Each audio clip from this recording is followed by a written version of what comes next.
OMG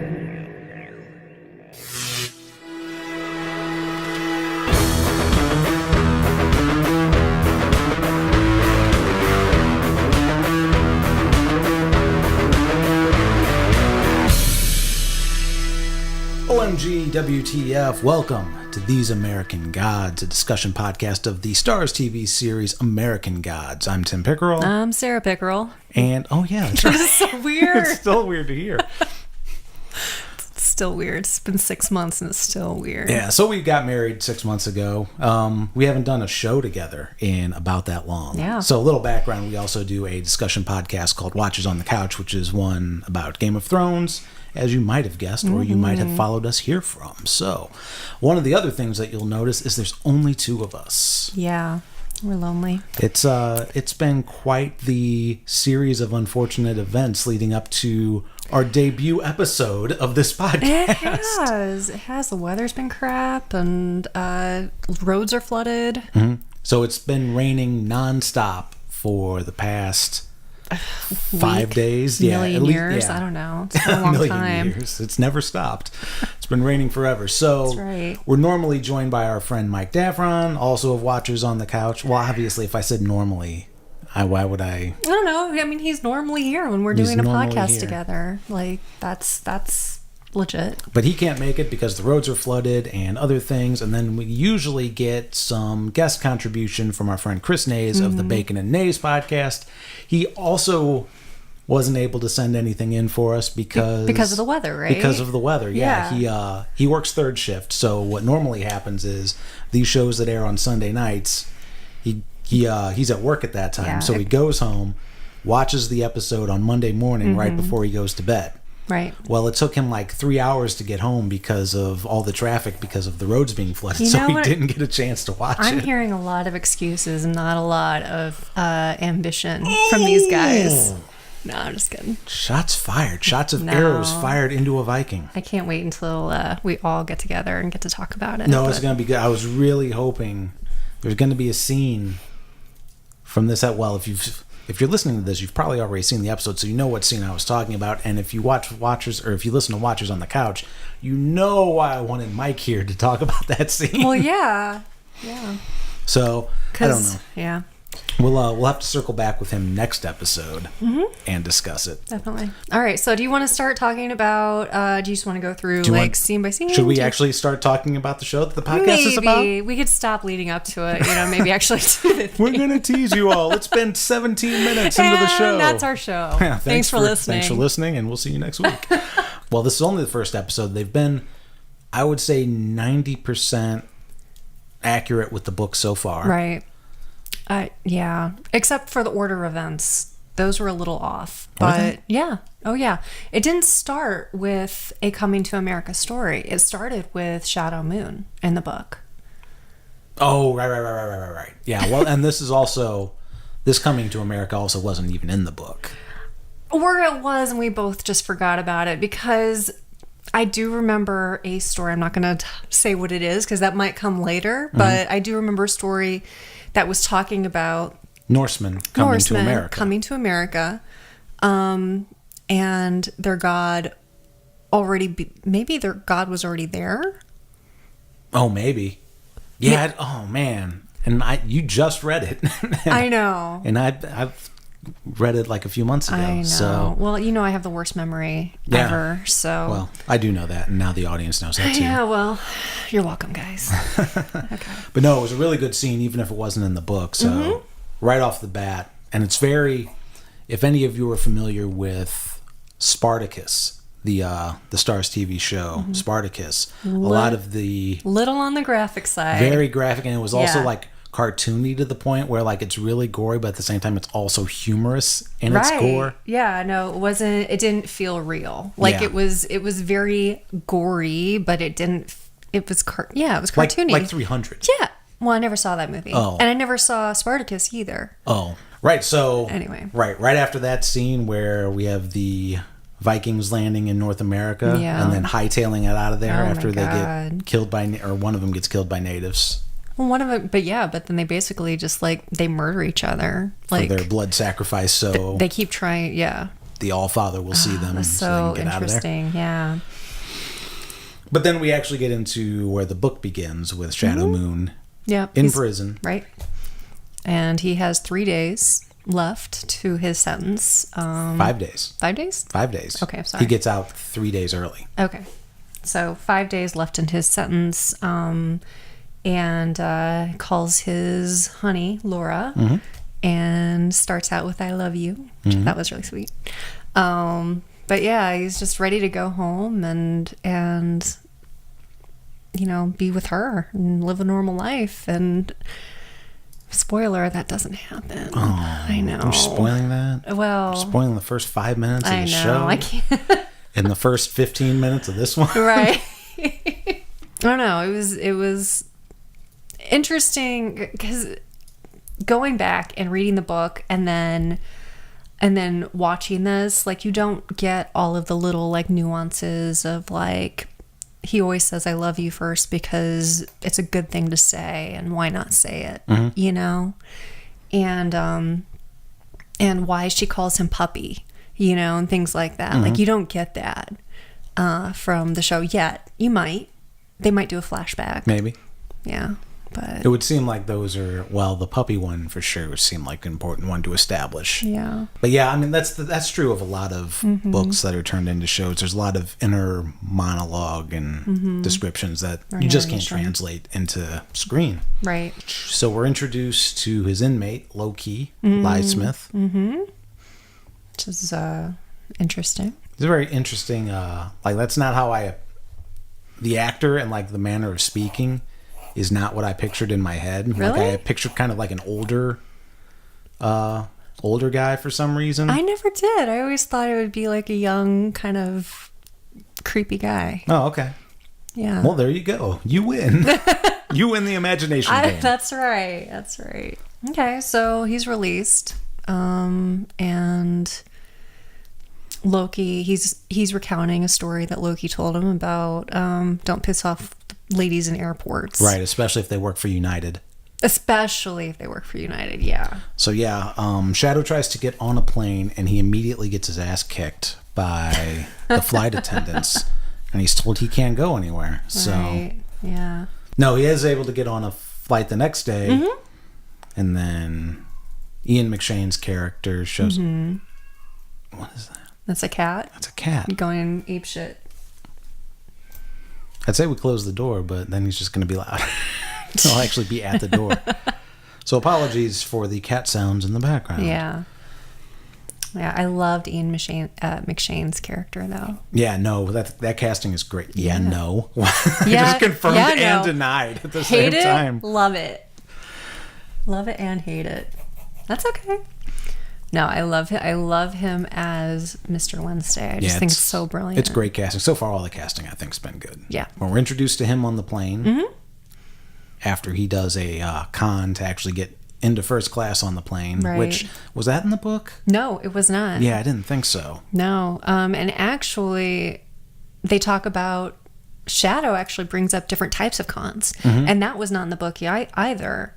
Mr. Wednesday would bring up all these different types of cons, and he would talk about like, oh, this was my favorite con because blah blah blah blah blah. Right. And Shadow was just listening at that point. But yeah, that's how they made a connection on in the show. You never really learned what Shadow did for a living either, did you? Yeah, he worked at the fight club place. It wasn't a fight club, but it was a place. I think they did like boxing and other fighting. Oh. And he worked there to help work people out, and that's what Robbie. Oh, well, that makes sense. Robbie was giving him his old job back, basically. Oh, yeah. Boy, somehow I just missed that part. I must have just skimmed right over that. Yeah. Well, okay, so let's fast forward a little bit. He finds out that both Lori and his friend Robbie are dead. Yeah. Laura and his friend. Did I say Lori? Yeah, you did, but that's okay. Okay, Laura and his friend Robbie are dead. And they show the picture of Robbie. Yeah. And it's Dane Cook. Was it Dane Cook? No, it's Dane Cook. Oh, yes, he is playing Robbie. So I imagine that they will be doing flashbacks. They have to. Because otherwise, that's like really That's pretty decent casting. I Or know, like a big for just a get for photo. just a photo. I didn't realize it was like that was his. I know he looked familiar, but like I didn't put two and two together. Oh man, yeah, they've got to do flashbacks then to make that make sense. Mm-hmm. Especially if they're going to stretch this story out into multiple seasons. Oh, is that what they're doing? It's not just a single season? Oh, no. Because there's only 8 episodes this season. Oh, geez. Okay. So I think... Well, I don't want to talk too much about that because there might be people that haven't read the book. And Mike is one of those people, and you know how he hates spoilers. He hates spoilers, so I don't want to like say where I think certain parts of the book are gonna. Yeah, let's not fast forward then. But I think they're thinking this is going to be 3 seasons. Oh my gosh. Okay, and Bilquis. Mm-hmm. Can I just call her Billy? Sure. Is that okay? Yeah. Do we care? I don't. Okay. All right. So, oh my gosh. I didn't think she looked that ragged, honestly. I mean, her skin was not very glowy, but like other than that, like she looked beautiful. So her asking, I don't want to call him a John because they were on a date. Like it wasn't. Yeah, they met on Tinder. Yeah. Did they meet on Tinder? Did they talk about that? I don't know. They met online. I think he mentioned something about his phone. Yeah. So anyway, okay. That scene. Can we talk about that scene for just a second? We can absolutely talk about that scene. Okay, what did you think about it? I thought it was hilarious. Like I was wondering how they were going to do it. Yeah. Because they had to do it. It's like such a big scene, and they cast her. Right. So, like that, if they're going to have her in it, they have to have that scene. Because that is the pivotal. That's not pivotal, but it's her such scene. A unique. Yeah, it is her scene. Literally, like that is the scene she is in. But it's just such a unique idea. And then how they did it at the very end, I was laughing my ass off too. And I remember sitting on the couch and like looking over at you, and you looking over at me, and we're just both like giggling. You know, get in there. It's like it was like reverse birth. It looked like, which was that was the name of our when I lived with Mike and Scott. Yeah. When we played the game Rock Band. Okay. Our band was called Reverse Birth. It was not. It was. Oh my god! And you could make in the older Rock Band games, you could actually make the logo, your band logo.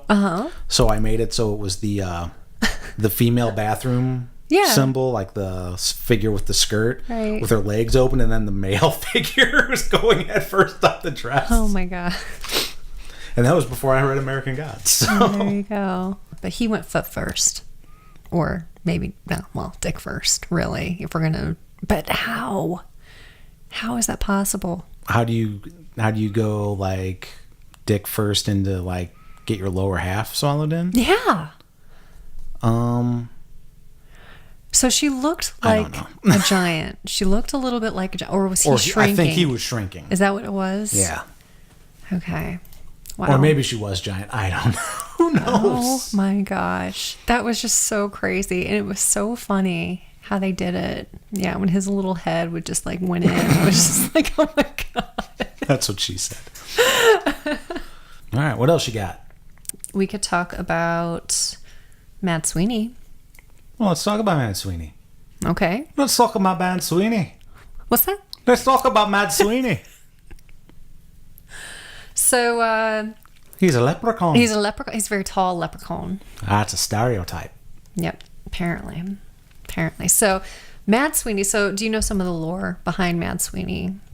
The character that he's based off of? I know nothing. So, they aren't really sure if he is a leprechaun or if he is a king. A leprechaun king? A leprechaun king. A leper king? Leper king. But yeah, that's kind of like it. And he goes mad. Well, for sure. Mad Sweeney. I don't know. I don't know a lot about it, but that was one of the things. Like they weren't sure. Is he a king or is he a leprechaun, or maybe he's both? We don't know. But in the show, apparently he's just a leprechaun. Okay. That knows coin tricks. The crocodile bar was really cool. How they like set that up. Yeah, that was very.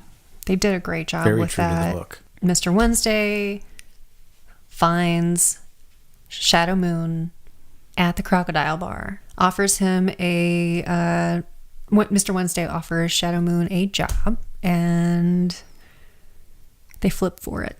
Mm-hmm. With Shadow's trick coin. Right. Well, it wasn't his trick coin. It was a trick toss. Right.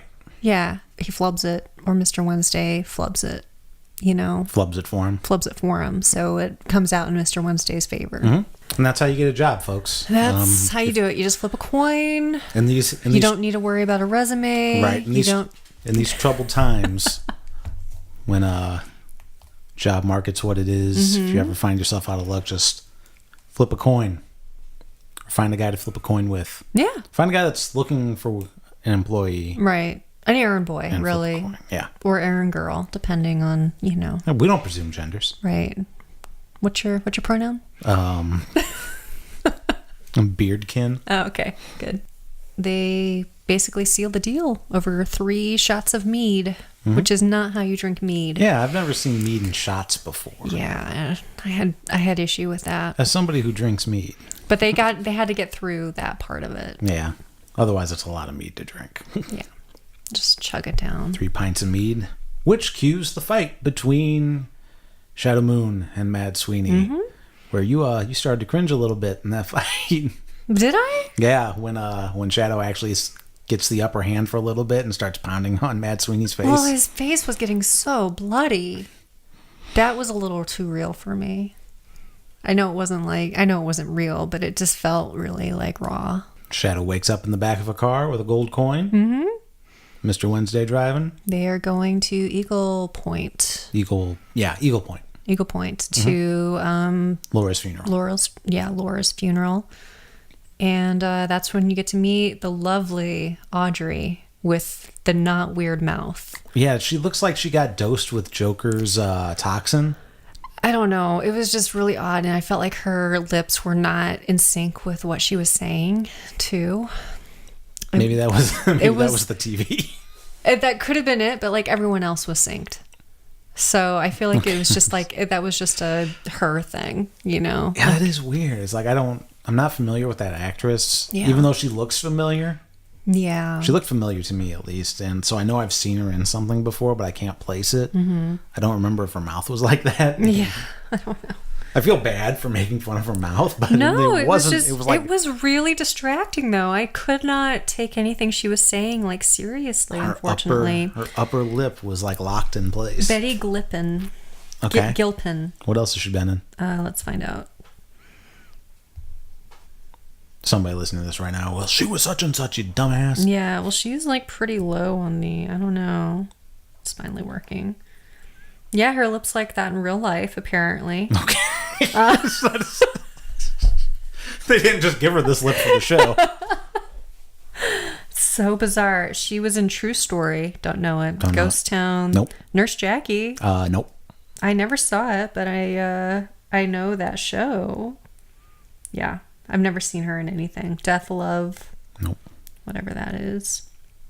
Oh, she was in American Gods. Oh, that right? might be where I know her from. Masters of Sex? Elementary. She was in Elementary. Who was she in Elementary? Fiona Hellborn. Tells me nothing. Okay. Okay. That's all I got. All right. I mean, she was in a lot of stuff, but yeah. Not all bit parts? It seems that way. Okay. Anyway, yeah. So she understandably, as a character, is really upset because Robbie and Laura were having an affair. Right. And well, Robbie's dick came off in the accident. Yeah. Just came clean off. As dicks do.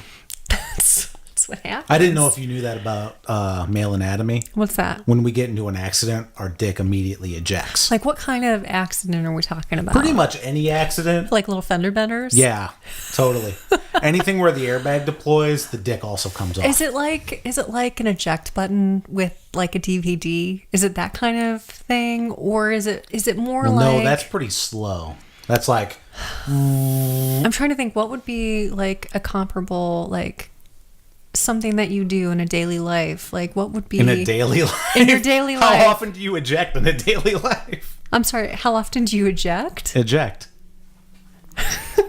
What are we talking about? Every damn day. Okay. No, I'm just talking about like what's a normal thing that people can recognize as like, oh, I know that motion. Like, what is this dick? This dick you talking about? I'm literally talking about like James Bond ejecting out of the top of a car. Oh. That's what our dicks do. Damn, with such force, does it actually tear your pants? Like that's pretty forceful. Well, yeah. So it just comes straight through the pants. So it takes some time to actually find the dick to put it back in. Well, the dick only is found if it wants to be found. At that point, it's on its own. So if it comes back to you, it was meant to be. Right. Okay. That's exactly how it works. That's great. Usually you just wake up the next morning and it's back. Oh, I totally understand now. I had no idea that was a thing for the thing. It's totally a thing. Wow. Anyway. Who knew? I did. I just told you. Well, yeah, I don't know if our listeners knew, though. Hey, if you knew about that, write in. Let us know. Yeah. If you've been in an accident, guys, you know what I'm talking about. Yeah. Yeah. That sounds serious. Ejaculation. Anyway, so Audrey is understandably upset about the whole situation, about Laura and Robbie being together but not together. And so they're at the funeral. She's saying a lot of inappropriate things. Shadow's very uncomfortable. And then Shadow hangs around after burying his wife, and basically yells at her. Yells at the grave of his ex-wife, or his past wife. Well, how would you say that? Late wife? Late wife. Yeah, late wife.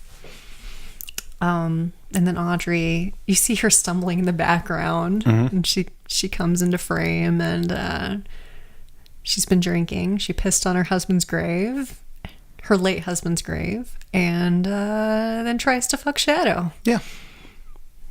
As you do. As you do. Shadow had gotten this coin, this really shiny, wonderful gold coin. I'm assuming from Mad. Well, I know it's from Mad Sweeney, but right. He drops it in the grave, and you see it swallowed.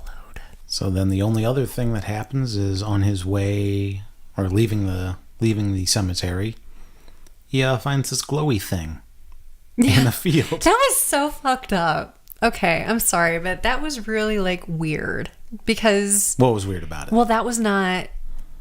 I get why they did it this way for the show. Like, it was really interesting how they did this for the show, but like there was an actual limo in the book. You know, like I feel like a lot of liberties were taken here. Well, I mean, there's a lot of liberties taken for a reason. Yeah. According to Neil Gaiman, because he is the executive producer of the show. So there's a lot of things that they've changed because there's a feeling that the show has to be contemporary with the time that it's made in, as opposed to the time it was written. When was it written? Early 2000s. Was it? Okay, yeah. So almost 20 years ago. Probably. How's that make you feel? The early 2000s was almost 20 years ago. It makes me feel freaking old. Yeah. Okay. Yeah. Anyway, moving on. I think the book's like 15 years old. Yeah. So like nowadays, like virtual reality, like at-home virtual reality is a real thing. Like before, like the only other time I remember virtual reality was like in the early 90s, and you had to go to an arcade to be surrounded by block people.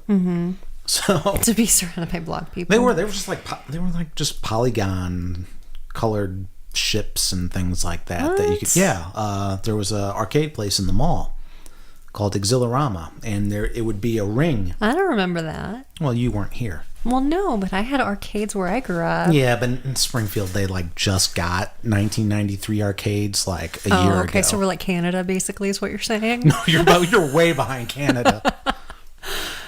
I remember the cool thing was the poker game. Got lots of tickets playing poker. You didn't get tickets playing virtual reality. No, I'm sure you didn't. No, it was it's a reward in itself. It was a ring that you'd step up in, and then you'd have a ring that surrounded you, so you didn't like tip over. Okay. But you couldn't really move around too much. Like it couldn't recognize like where your hands were in space. It didn't have sensors for that. You just had like a joystick in your hand that you moved around with. And like the only one that I really remember was you just like walk around and like shoot things. Okay. And like it would shoot like this big diamond shaped thing, and then it'd hit something, and then they'd explode into polygons. Did it blow your mind?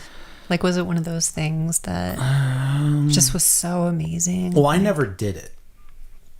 How are you talking about it like you know what it is then? Because I went to the arcade and I saw it and they show it on the display monitor. Oh, okay. All right. Why did you never do it? Because I was like 12 years old and I didn't have the money for it. Because back then it cost like $12 for like 10 minutes or something like that's that. Ridiculous. That's really dumb. It was insane. Yeah. It was very expensive. Yeah, that's silly. But yeah, now everybody's got one. Like you can get one for like $200 for your house and Little VR headset. Yep. So now there's a VR headset in American Gods that attaches to your face like a face hugger from Aliens. Right. Yeah. No, it just lurched at him. Like lunged at him. The Shadow gets sucked into a virtual world or a virtual limousine where he comes in contact with the technical boy. Yeah. Which is his personification is different as well as compared to the book. So in the book, he's like he's a fat kid. He's the fat basement dwelling kid that we were mostly familiar with growing up. Were we familiar with them? Well, I was one. Were you fat? No, I wasn't fat. I was about to say. But I had lots of fat friends. Some of my best friends were fat. Oh, okay. So it's okay to talk about it. Yeah, absolutely. But yeah, he was total douchebag though. Total douchebag. Yeah, that's true. Regardless of the time period the book is in. That's true.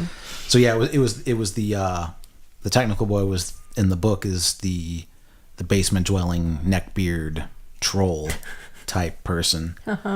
And then this modern personification is like the Silicon Valley wannabe that vapes and shit. Right. So yeah, little liberties there. Yeah. A little bit. I mean, like, still, it was the same character, just different and visual he was representation. Vaping. He was technically vaping in the 2000 version too in the book. Yeah. Okay. Yeah. Anyway. Oh my God! Vaping started because of that book. It could have been, maybe. I don't know. You know how technology always follows after science fiction, and even though Neil Gaiman writes very interesting type of science fiction, it is science fiction, but there's really no it's science fiction, it's fantasy, it's reality. It's like this whole genre, you don't have a box that it actually fits in. It spans genre. Yeah, I don't know, but yeah, it's like Star Trek, the whole tablet thing, like that. Star Trek came first. I'm a big fan of how the tablets in Star Trek look way clunkier than the tablets that we actually have. Yeah. Even looking at the ones in the Next Generation. Well, but if you look at the 3 inches thick. I know. If you look at where we came from, though, technology-wise, as far as where the tablets were, where cell phones were at some point, that was it. And then we just keep getting sleeker and sexier technology, and fancier. Put an Apple logo on it. Yeah, it's not even Apple. Just put an Apple logo on it. No big deal. Yeah, that's all that anybody cares about is curves and apples. That's right. It's Isaac Newton wet dream. How many Apple products are in here right now? I don't know. Too many. 1, 2. Anyway, so the technical boy calls these goons, basically his children. So these two guys that are roughing up Shadow. These faceless constructs that appear. Yeah, they are. As opposed to actual goons in the book. Right. So odd. And then there's they multiply. There's just so many of them by the end of it. Thought it was pretty cool though how they began and ended the show with the same kind of feeling, or at least the same kind of bloodbathiness. Yeah. Because all the contract. The other thing that's interesting is these are constructs in the digital realm, but then they get jettisoned out to beat up Shadow and lynch him. Yeah. And then they bleed everywhere when they all get killed. Yeah. That was weird. Because they did all get killed. Right. By someone. Don't know who. Don't know who yet. We'll find out. Unless we don't. What kind of bad storytelling would that be then? That would be terrible storytelling. It'd be lazy storytelling. Yeah. So speculations for the next episode? I can't. You can't? You have no speculations? I have speculations, but I think it's based off of my knowledge of the book, and I feel like I would be giving stuff away. So yeah, me too. We'll need Mike here to actually do speculations. I know he should get his like crystal ball out and like, what's it gonna be? What do you think it's gonna be? Well, the one thing that I've noticed from the previews, and I mean, technically this is a spoiler from the book, but I guess it doesn't really matter, is characters appear... Earmuffs, Mike. Well, Mike's not going to read the book, so... All right, spoiler for the book. What is it? They've shown characters... that haven't appeared yet in the previews that shouldn't appear for a while. Right. That's absolutely true. So a lot of promotional materials for a lot of the characters that haven't shown up yet. Right. Yeah. So I'm assuming like a lot of like even these bit part characters that they've shown the casting for already that don't have as much prominence in the book. I'm thinking they're going to have recurring roles in the show. They should. So they'll expand on the storyline, especially if they want to fill multiple seasons of this. Yeah. Oh, I did want to talk about the intro though, like their actual graphics intro with all the neon signage. Oh, sure. That was so cool. Like and it was very Las Vegas meets Old Town, dirty bar, back alley kind of. I just loved it. I like those too. I really like, they're really good. These movie channel series like Starz, HBO, they always do a really good job with their intros. Yeah. Like, Game of Thrones, like that one's iconic now. The way that the kind of steampunky mechanical map it's very cool. That it flies over. And then the other one that I was thinking of was, you don't watch it, but Black Sails has a very cool intro as well. Does it? Yeah. I don't know, just graphic treatments like that, like anything that's, I don't know, just kind of gritty.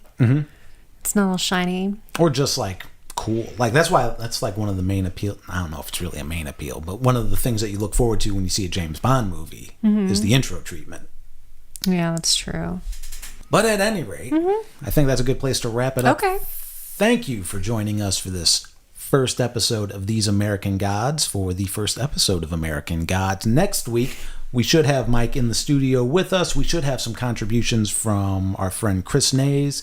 And we're actually, hopefully we'll have some other content that we're going to be adding to the show as well. So it's just not us talking at each other for a few minutes. I don't mind that though. No, it's fun. I enjoy it too, but I want to... No, yeah. We have some ideas for some other things that just didn't make it in time for the airing of this show. That's true. You can find out more about this show by visiting theseamericangods.com. You can also figure out how. Figure it out, guys. You can also contribute to the show. We're actually looking for... Oh, that was what I wanted to talk about this episode. What do you want to talk about? We're all like really big Neil Gaiman fans. Oh yeah, huge. So one of the things I wanted to open this show with, and now that we're talking about it at the end of the show, was what was your introduction to Neil Gaiman? Oh, Neverwhere. Neverwhere? Yeah, it's a great book. I actually haven't read that one. I know. My introduction to it was technically my first introduction to it. I didn't even know it was Neil Gaiman, but he wrote an episode of Babylon 5 in season 5. So I saw like one of my favorite episodes of Babylon 5 was written by Neil Gaiman. Yeah.